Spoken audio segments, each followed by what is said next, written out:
কণ শিশুৰ পৰা আবাল বৃদ্ধ বনিতালৈকে এদল মানুহ নহিয়াৰ পৰা গুৱাহাটীস্থিত শ্ৰীমন্ত শংকৰদেৱ কলাক্ষেত্ৰলৈ।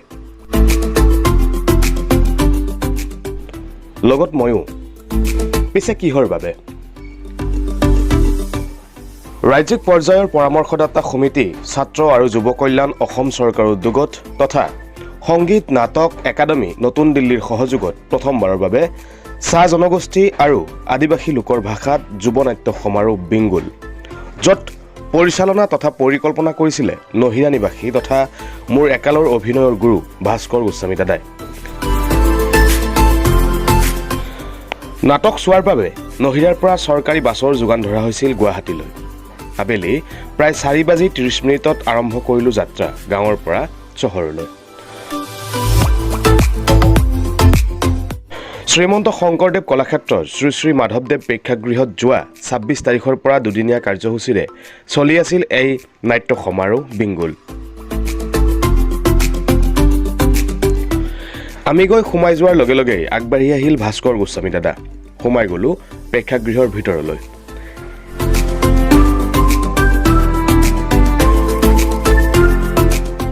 এয়া আৰম্ভ হ'ল আদিবাসী ভাষাৰ এখন নাটক জীৱনেৰ ৰং। সুন্দৰ উপস্থাপন, বাস্তৱ জীৱনৰ এখন জীয়া ছবি, আদিবাসী লোকসকলৰ দৈনন্দিন জীৱন গাথা আৰু এটি সুন্দৰ বাৰ্তা।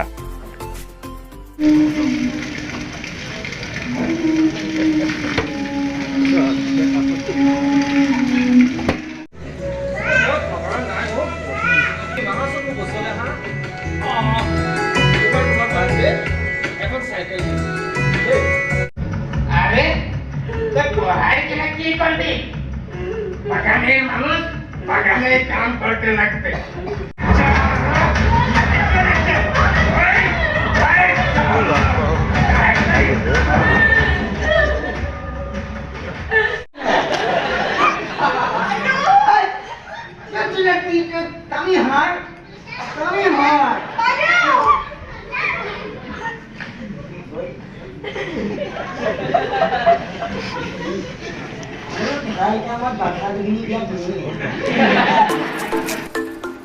আকৌ আৰম্ভ হ'ল এখনি অন্য নাট বলিদান।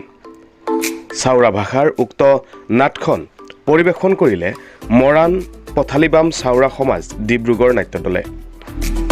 ভাষাটো বুজি নাপাওঁ যদিও ভাৱ ভংগীমা চাল চলন আৰু মনোগ্ৰাহী পৰিচালনাৰ বাবে সম্পূৰ্ণ বুজাই দিলে নাটখনৰ কাহিনী। জীৱনেৰ গান নাটখন পৰিৱেশন কৰিলে কমাৰবন্ধা সমন্বয় সাংস্কৃতিক গোষ্ঠী যোৰহাট নাট্য দলে। আনহাতে প্ৰথম দিনটোত পৰিৱেশন কৰা নাট দুখন ক্ৰমে চাদ্ৰী ভাষাৰ যন্ত্ৰণা, আলোক নাট্য দল খুবাং দলিয়াবাম চাহ বাগিচা ডিব্ৰুগড় আৰু চাওতাল ভাষাত পৰিৱেশিত নাট আৰাং মাৰাং নগাঁও চাপানালাৰ শেখৰ কমল নাট্য দল।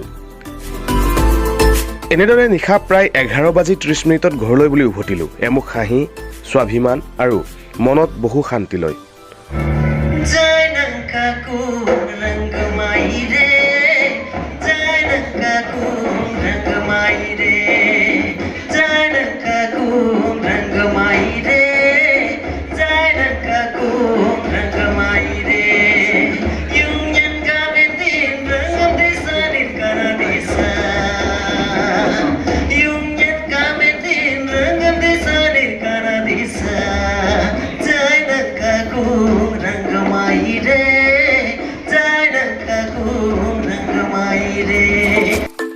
উভতাৰ পথত ভাস্কৰদাৰ লগতে আয়োজকসকলে ব্যক্ত কৰিলে তেখেতসকলৰ মনৰ কিছু অনুভৱ। অসম চৰকাৰৰ ছাত্ৰ আৰু যুৱ কল্যাণ উপদেষ্টা সমিতিৰ উদ্যোগত 3দিনীয়াকৈ গুৱাহাটী কলাক্ষেত্ৰৰ শ্ৰী শ্ৰী শংকৰদেৱ কলাক্ষেত্ৰ মাধৱদেৱ প্ৰেক্ষাগৃহত 3দিনীয়াকৈ বিংগল নামেৰে এটি নাট্য অনুষ্ঠানৰ অনুষ্ঠিত হৈছে, য'ত অসমৰ যি আমাৰ অসমৰ জনজীৱনৰ অবিচ্ছেদ্য অংগ চাহ জনজাতি তথা আদিবাসী তেখেতলোকৰ যি উপভাষা আছে, চাদ্ৰী মুণ্ডা তেনেধৰণৰ যিবোৰ উপভাষা আছে, সেই উপভাষাসমূহৰ লৈ সকলোৰে নিজ নিজ স্বকীয় ভাষাত নাটক উপস্থাপন কৰা হৈছে আৰু এইটো প্ৰথমবাৰৰ কাৰণে হৈছে। আৰু ভাস্কৰ গোস্বামী, যি বহুদিনৰ প্ৰচেষ্টাত বাগানৰ লাইনে লাইনে গৈ বাগানৰ চাহ জনজাতিসকলৰ মাজত উপস্থিত হৈ এই নাটক মঞ্চস্থ কৰাত তেখেতৰ অধিক অৰিহণা আছে। লগত ভাস্কৰ চেতিয়া, শিৱপ্ৰসাদ ভদ্ৰা ডাঙৰীয়া আছে। তেখেতলোকৰ সকলোৰে প্ৰচেষ্টাত আজি আমি অসমৰ চাহ জনগোষ্ঠী তথা আদিবাসী সমাজৰ বিভিন্ন উপভাষাৰ আমি কেইবাখনো নাট ইয়াত মঞ্চস্থ কৰিছোঁ আৰু এইটো প্ৰথমবাৰৰ কাৰণে অসমৰ ইতিহাসত হৈছে আৰু অনাগত সময়ত আমি চাহ জনজাতি তথা আদিবাসী যি যুৱক যুৱতী আছে তেখেতসকলক লৈ আৰু বিভিন্ন কাৰ্যসূচী আমি কৰাৰ কথা মনস্থ কৰিছোঁ। অনুভৱ তাৰ লগতে নমস্কাৰ সকলোকে। আজি 12 বছৰে চাহ জনগোষ্ঠী আদিবাসীৰ সমাজখনৰ লগত কাম কৰি আছোঁ আৰু আগলৈ যাম তাৰ মানসিকতা লৈয়ে আগবাঢ়িছোঁ। অনুভৱ বহুত সুখী, বহুত ভাল লাগিছে। আজি আহি যে ইমান দিন কষ্টৰ ফলত 2012ত আমাৰ গুৱাহাটী জিলা পুথিভঁৰালত এখন নাট কৰিছিলোঁ, চাহ জনগোষ্ঠী আদিবাসী লোকৰ নাট। এইখন আহিছিল যোৰহাট মৰিয়নিৰ মুৰমূৰীয়া চাহ বাগিচাৰ পৰা। সেইখন নাট ময়ে লিখিছিলোঁ, মোৰে পৰিচালনা আছিল, তাৰ ল'ৰা ছোৱালী কৰিছিল। নাটকখন আছিল স্বাধীনতা কি। তাৰপিছত আকৌ কাম কৰি আহি আজি এই পৰ্যায়ত এটা সমাৰোহ, এটা মহা উৎসৱ পাতিব মই পাইছোঁ। মই বহুত সুখী, বহুত ভাল লাগিছে। কিবা এটা যেন হেঁপাহ এটা ওলোৱাৰ নিচিনা লাগিছে। তাৰ আগত ভাল লগা মোৰ ভাল লাগিছে সঁচা। এই মানুহখিনি, এই ল'ৰা ছোৱালীখিনিক মই কৰাইছোঁ সঁচা, কিন্তু মোৰ আৰু যিকেইজন ব্যক্তি আছে, আজি যদি মোৰ ওচৰতে আছে দাদা গীতাৰ্থ দা নহ'লহেঁতেন আৰু ভাস্কৰ দা নহ'লহেঁতেন, আজি এইটো মই কৰিব নোৱাৰিলোহেঁতেন। আজি ভাস্কৰ দাই মোৰ লগত যোৱা 7-8 বছৰে মোৰ লগত আছে। আমি এনিটাইম আমি এটা এক হৈ চলি আছোঁ। মোৰ কামবিলাকক মোক সহায় কৰে, মোক ছাপোৰ্ট কৰে আৰু মোৰ কামবিলাকত আমি একেলগে মোৰ বিভিন্ন বাগানত গৈছে, বিভিন্ন আদিবাসী গাঁৱত গৈছে। এই কামবিলাক ভাল পাই দেখি ভাস্কৰ দাই মোক ক'লে ব'লা আমি তাত যাওঁ, দাদাৰ ওচৰত, গীতাৰ্থ দাৰ ওচৰত যাওঁ, আমি সহায় পাম। অসম চৰকাৰে আমাক এইটো সহায় কৰিব। আমাৰ চাহ জনগোষ্ঠী আদিবাসী নাট মহোৎসৱটো পাতিবৰ কাৰণে তেওঁলোকে আমাক ছাপোৰ্ট কৰিব। সেইকাৰণে ভাস্কৰ দা আৰু গীতাৰ্থ দাৰ সহায়ত আৰু মোৰ ওচৰত আছে ভদ্ৰ দা আছে, শিৱ দা আছে। তেখেত একদম অৰিজিনেল চাহ জনগোষ্ঠীৰ মানুহ। তেখেতে মোতকৈ বহুত বেটাৰ জানে।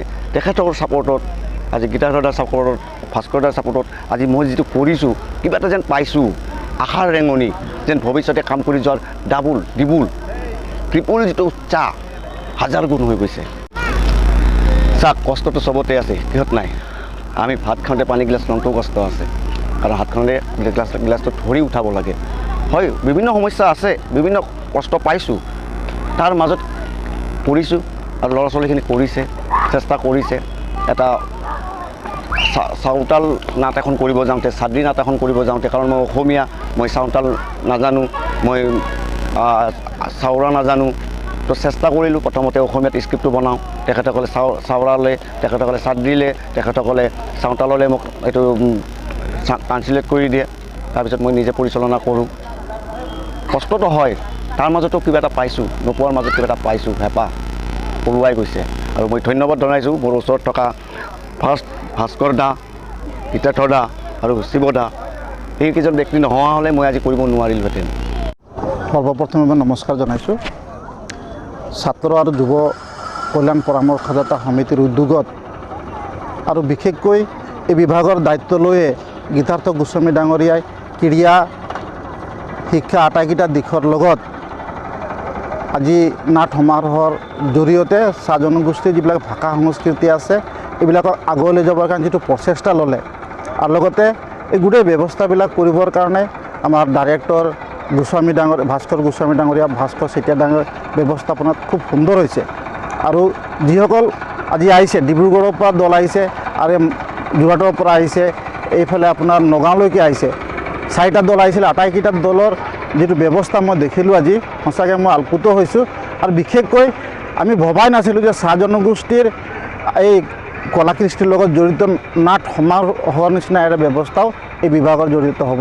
আজি চৰকাৰখনে এটা ব্যৱস্থা লৈছে যে চাহ জনগোষ্ঠীৰ মানুহবিলাক অসমীয়া বিভিন্ন জাতি জনগোষ্ঠীৰ মানুহৰ লগত চাহ জনগোষ্ঠীৰ মানুহবিলাককো শিক্ষা সংস্কৃতি সকলো ক্ষেত্ৰত আগুৱাই লৈ যোৱাৰ যিটো ব্যৱস্থা কৰিছে আৰু এই বিভাগৰ জৰিয়তে এইটো ইতিমধ্যে মানে পৰিস্ফুট হৈছে আৰু মই ধন্যবাদ দিবই লাগিব চাহ জনগোষ্ঠী অসমবাসীৰ আদিবাসী অসমবাসীৰ মই ধন্যবাদ দিব লাগিব এইটো ডিপাৰ্টমেণ্টে চাহ জনগোষ্ঠীৰ কাৰণে বহুত কৰিছে আৰু ভৱিষ্যতে বহুত কৰিবৰ কাৰণে ইতিমধ্যে আজি গোস্বামী ডাঙৰীয়াই আজি মঞ্চত মানে শেষৰ কাৰ্যসূচী ঘোষণা কৰাৰ আগলৈকে আগে তেখেতে এইখিনি কথা ঘোষণা কৰিছে গতিকে মই ভাবিছোঁ এই ডিপাৰ্টমেণ্টৰ জৰিয়তে সকলো জাতি জনগোষ্ঠীৰ লগতে অসমক বসবাস কৰা বৃহৎ চাহ জনগোষ্ঠী আদিবাসী মানুহখিনিকো আগুৱাই লৈ যাবৰ কাৰণে এই বিভাগটোৱে ইতিমধ্যে কাম আৰম্ভ কৰিছে আৰু বিশেষকৈ ধন্যবাদ দিব লাগিব গোস্বামী ডাঙৰীয়া বহুত দিন আজি প্ৰায় 1-1.5 বছৰ হ'ল আমাৰ লগত কথা পাতি আছিল এনেকৈ এটা পাতিম বুলি কৰি আছিলে আৰু আজি নাট সমাৰোহৰ নিচিনা আমি সমাৰোহ কথাটো ভবাই নাছিলোঁ নাট কৰি থকা সৰু সুৰা দেখিছিলোঁ কিন্তু নাট সমাৰোহৰ নিচিনা আজি গুৱাহাটীৰ মাজমজিয়াত আজি শংকৰদেৱ কলাক্ষেত্ৰৰ এই মাধৱদেৱ এই মঞ্চতে যি ব্যৱস্থা কৰিলে সঁচাকৈ বৰ আলপুত হৈছোঁ আৰু মই ভাবিছোঁ গোস্বামী ডাঙৰীয়াৰ লগতে গীতাৰ্থ গোস্বামী ডাঙৰীয়া এই ডিপাৰ্টমেণ্টৰ জৰিয়তে আমি গোটেই জাতিটোক আগুৱাই লৈ যিটো ব্যৱস্থা কৰিছে মই আজি এই আপাততে তেখেতকো ধন্যবাদ জ্ঞাপন কৰিছোঁ ধন্যবাদ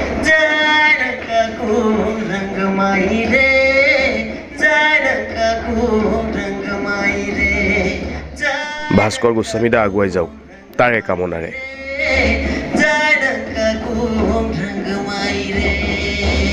Rang